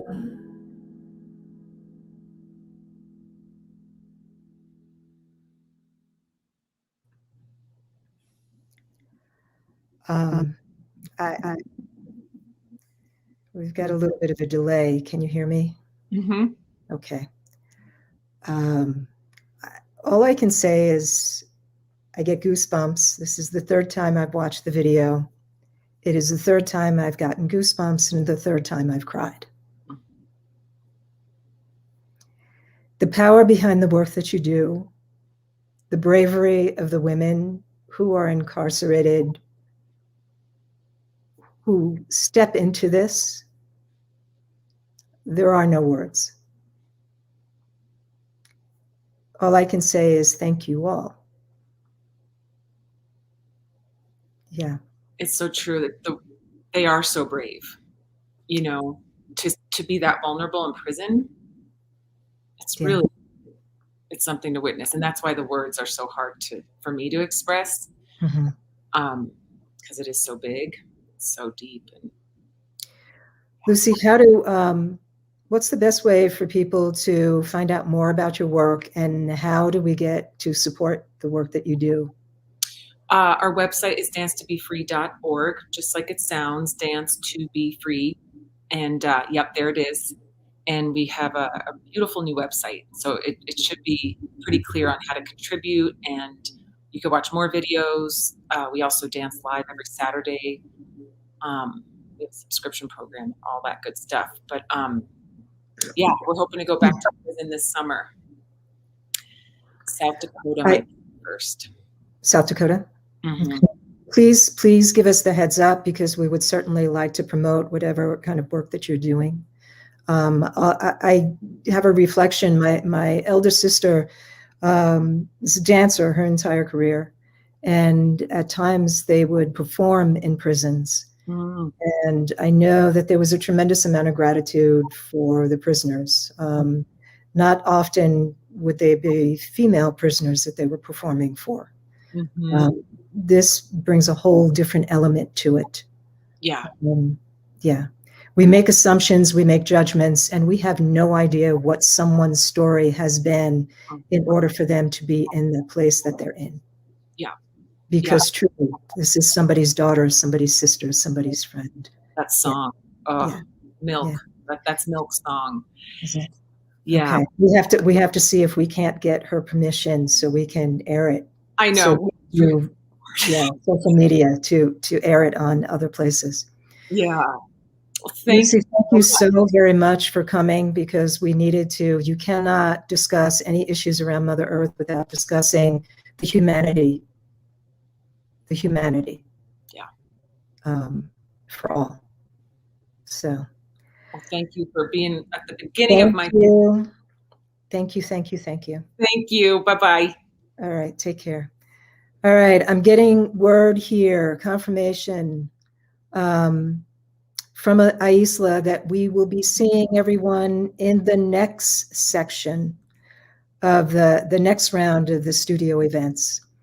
As we shared earlier today, because of Facebook limitations, we have to do this in certain cycles. Okay, so we have one more video that we're going to show right now. We're going to show water, and then I don't know if we're going to do another video or go to a break. Okay. All right. Enjoy another of the Conservation International series. I am water. To humans, I am simply just there. I'm something they just take for granted. But there is only so much of me, and more of them every single day. I start as rain in the mountains, flow to the rivers and streams, and end up in the ocean. Then the cycle begins again. And it will take me 10,000 years to get back to the state I'm in now. But to humans, I'm just water, just there. Where will humans find me when there are billions more of them around? Where will they find themselves? Will they wage wars over me, like they do over everything else? That's always an option. But it's not the only option.